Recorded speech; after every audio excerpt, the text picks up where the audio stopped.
On plonge? Bah ouais, ouais. Non. Non, non, la baignade est interdite. Alors ici, par temps clair, je crois qu'on peut voir plusieurs îles de l'archipel. Bizarrement, il y a un petit côté Bretagne. Oui, c'est un peu ça, ouais. D'ailleurs, il y a beaucoup de Bretons qui sont arrivés ici. Mon nom, des Varieux, ça vient de Bretagne. C'est vrai? Ouais, ouais, absolument. Alors nous sommes en Guadeloupe. On est très contents d'être là. L'île, elle a été découverte en 1493 par Christophe Colomb. C'est le premier Européen qui est arrivé ici. On est à 1 heure de Pointe-à-Pitre. Combien il faut de temps pour faire le tour de l'île? Moi, je dirais une journée, mais en fait, il faudrait un mois parce qu'il y a plein de curiosités à voir, quoi. Moi, je ne connais pas, hein, tu vois. Ouais. Oh, ouais, non, moi, je demande aux touristes qu'est-ce qu'il y a à voir ici, et puis ils m'amènent. Ici, on est d'abord guadeloupéen avant d'être français. Vu la façon dont on est arrivé ici, vu tout ce qui s'est passé, ben voilà, nous, on vit avec notre histoire, et même si elle est liée à celle de la France, il y a des moments très douloureux, quoi. Donc, voilà, on est d'abord guadeloupéen, clairement, quoi. Moi aussi, je suis un petit peu guadeloupéenne. Ah oui? Parce que je me sens très très bien ici, je me sens un peu chez moi. Ben, bienvenue chez toi. Bonjour Jacob Desvarieux. Bonjour. Merci de nous accueillir chez vous en Guadeloupe, dans ce département français d'outre-mer qui se trouve à 7000 km de Paris. Vous êtes une légende du zouk, évidemment. Dans cette émission, on va revenir sur votre carrière avec le groupe Kassav. Mais avant, vous avez eu envie de nous emmener au Memorial Act. Le Memorial Act, c'est un haut lieu de réconciliation, de mémoire et aussi de recueillement. J'espère que ce lieu-là, justement, va permettre de réconcilier tout le monde et de nous réconcilier avec notre histoire. On y va alors. Je crois que c'est par là, parce que sinon, le chemin le plus court, c'est peut-être là, mais on va y aller par là.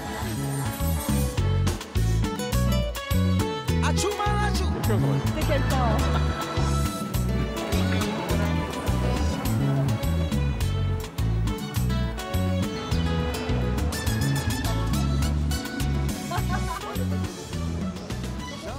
C'est un gigantesque serpent avec des façades recouvertes d'éclats de quartz noir dont la constellation rend hommage aux millions d'âmes victimes de la traite négrière. Le Memorial Act a été conçu pour être le centre le plus important au monde consacré au souvenir de l'esclavage. Donc c'est vous qui avez réalisé, conçu, imaginé ce magnifique bâtiment. Ce lieu, ce n'est pas n'importe quel lieu. On est sur un site qui est à la fois stratégique et symbolique. Vous n'avez pas choisi cet emplacement par hasard? Non, non, cet emplacement a été choisi par rapport à sa proximité de la mer, sa position sur le port et surtout sur une ancienne usine, l'usine d'Arboussier, qui fabriquait du sucre ici, qui s'est éteinte dans les années 80. Et donc, du coup, la transformation du site en lieu culturel, c'est un vrai symbole. Et puis surtout, ce n'est pas un lamentorium. C'est ça qu'il faut bien comprendre, c'est que c'est un mémorial dans lequel on peut voir l'histoire, mais qui est vraiment tourné vers l'avenir.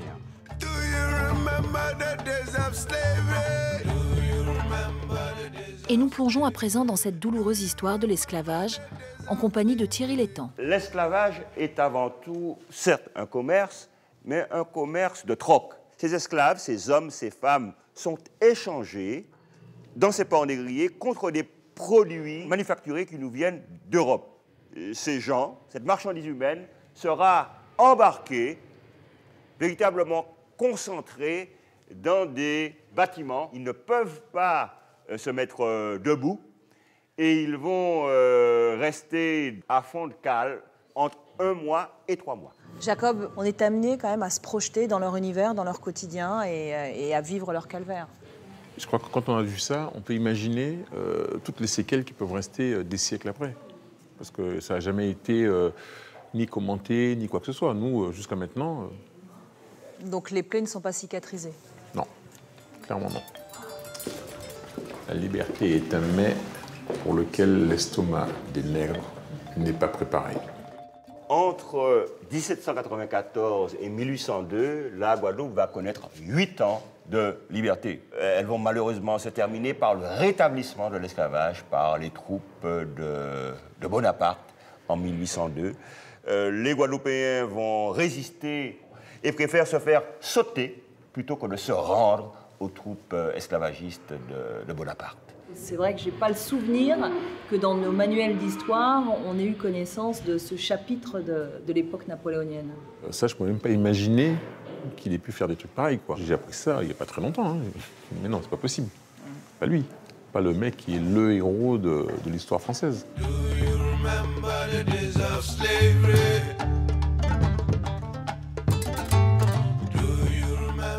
Alors nous sommes ici dans la dernière salle qui nous parle un peu de l'esclavage moderne.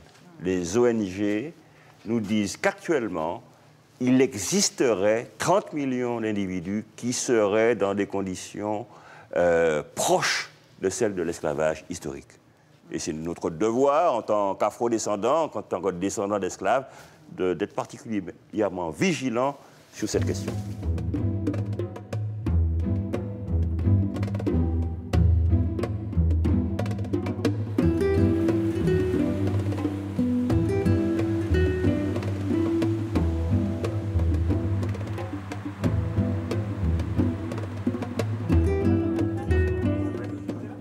On ne peut pas parler de Jacob Desvarieux sans parler de Cassav, donc on va commencer par là. Est-ce que vous pouvez nous rappeler comment le groupe s'est constitué à l'aube des années 80?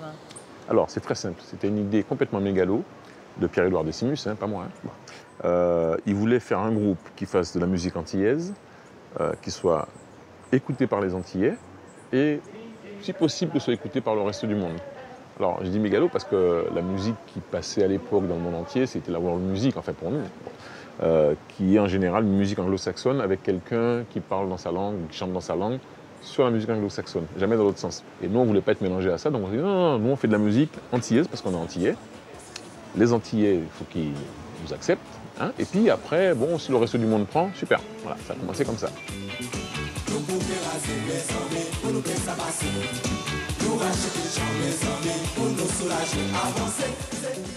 Aujourd'hui, votre musique, vous la baladez un peu partout sur la planète. Est-ce que vos messages ont changé? Non, pas vraiment. On est toujours sur des batailles pour l'écologie, pour je sais pas, les places des femmes dans la société, des trucs de tous les jours, des trucs de politique, etc. On n'est pas des revendicateurs avec un sabre à la main ou une kalachnikov. Mais on essaie de faire avancer nos idées. On dit souvent que vous êtes le leader du groupe. C'est vrai? Ouais, on dit ça souvent, ouais, c'est vrai. Mais dans la réalité, c'est pas du tout comme ça que ça se passe.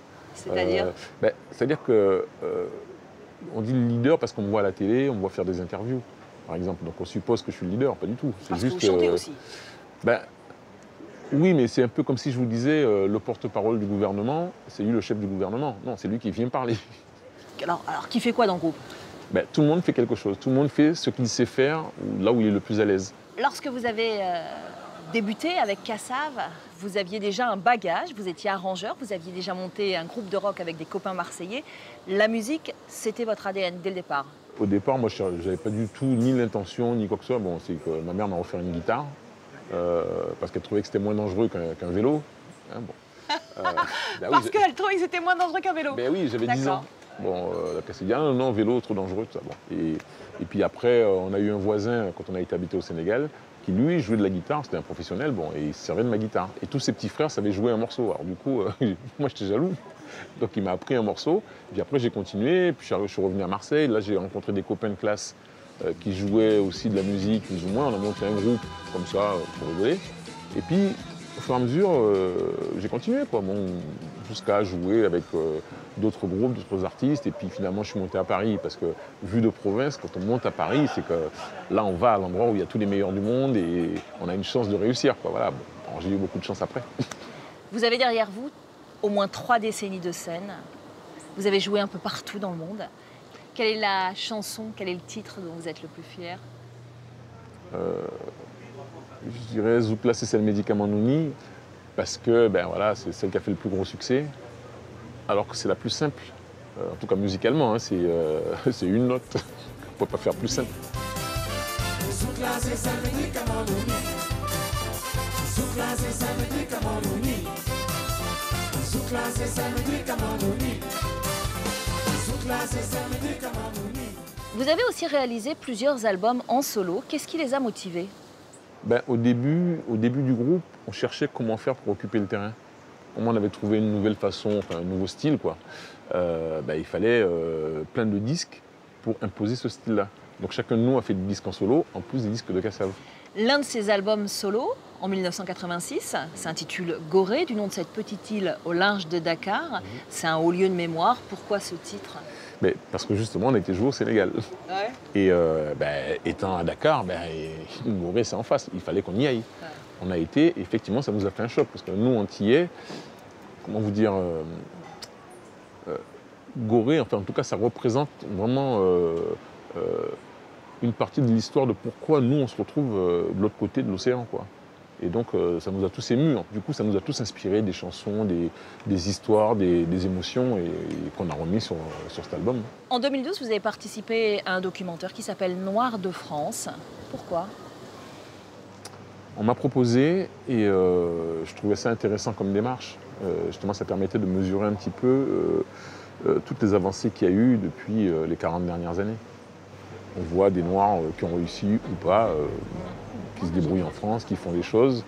Tout ça pour dire qu'on est des Français. Hein. Parce que quand il faut aller à la guerre, on est les premiers qui sont appelés, les premiers qui doivent aller en première ligne. Le reste du temps aussi, on est Français. Voilà. Alors il y a des gens pour qui c'est pas évident.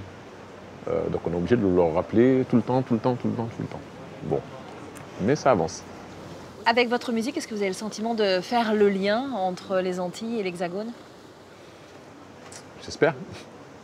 Mais j'ai eu un compliment qui m'a vraiment touché, qui est encore pire que ça. C'est en Afrique, par exemple, on parle souvent d'Aimé Césaire comme étant le lien entre l'Afrique et les Antilles, et pour cause. Bon. Et puis un jour, il y a quelqu'un qui m'a dit « Vous voyez, nous, on a deux liens avec les Antilles.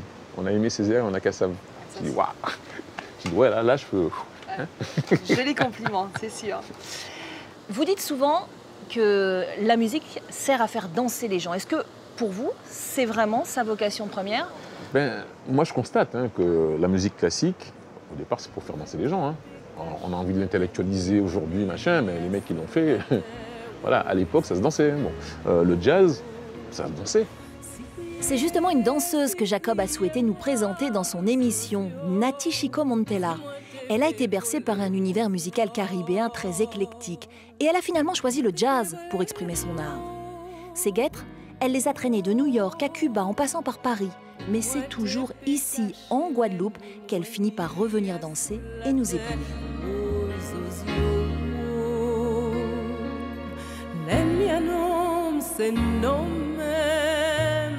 Qui pas parole, qui pas écrit, qui pas les âmes, à pas l'amour, qui a pas Bonjour Naty. Ah ouais.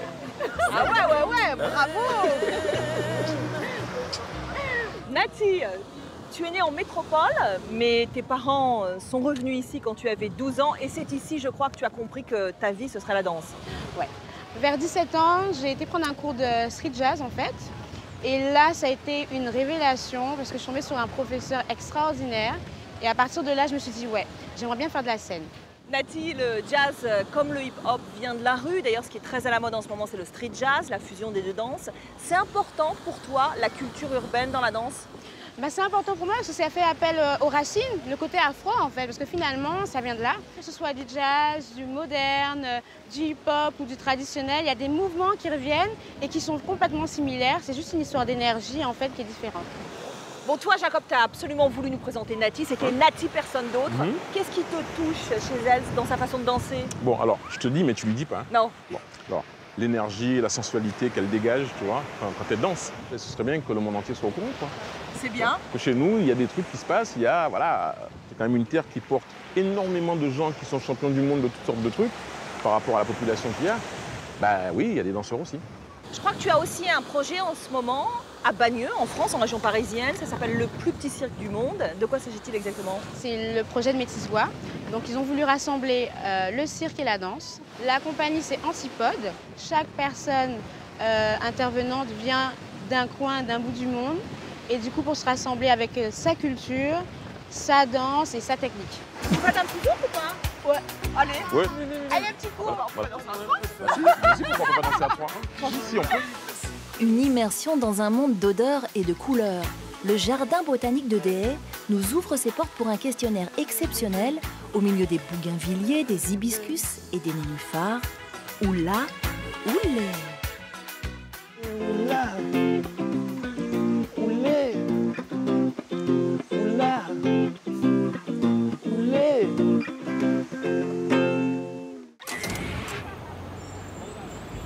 Le moment où on coupe les cannes. Alors, une fois que les cannes sont coupées, il y a une odeur qui flotte. Il n'y a qu'en Guadeloupe on sent ça. Je dirais le jour où on a fait un concert pour les 10 ans du groupe à peu près, on nous a remis notre premier disque d'or. Alors, quand on part on va dire de Gosier et qu'on va à Saint-François, à un moment donné, on passe à Sainte-Anne. Il n'y a qu'un seul chemin. Et là, il y a une baie, mais il y a un truc... je ne peux même pas expliquer ça, quoi. N'importe où, mais quand il y a un concert de Kassav, là, c'est sûr que vous allez zouker au milieu de 10 000 personnes et ça va être... oui, je ne peux pas expliquer ça. La nature, le soleil, les odeurs, tout. Le vent, la terre.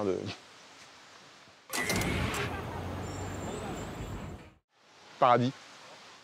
Merci Jacob Desvarieux pour ce Guadeloupe des arts exceptionnels. Vous pouvez bien sûr retrouver l'émission consacrée à Jacob sur notre site internet france24.com. Et puis vous le savez maintenant, l'émission se poursuit également sur les réseaux sociaux. Je vous dis à très vite et on se quitte pour une fois en musique.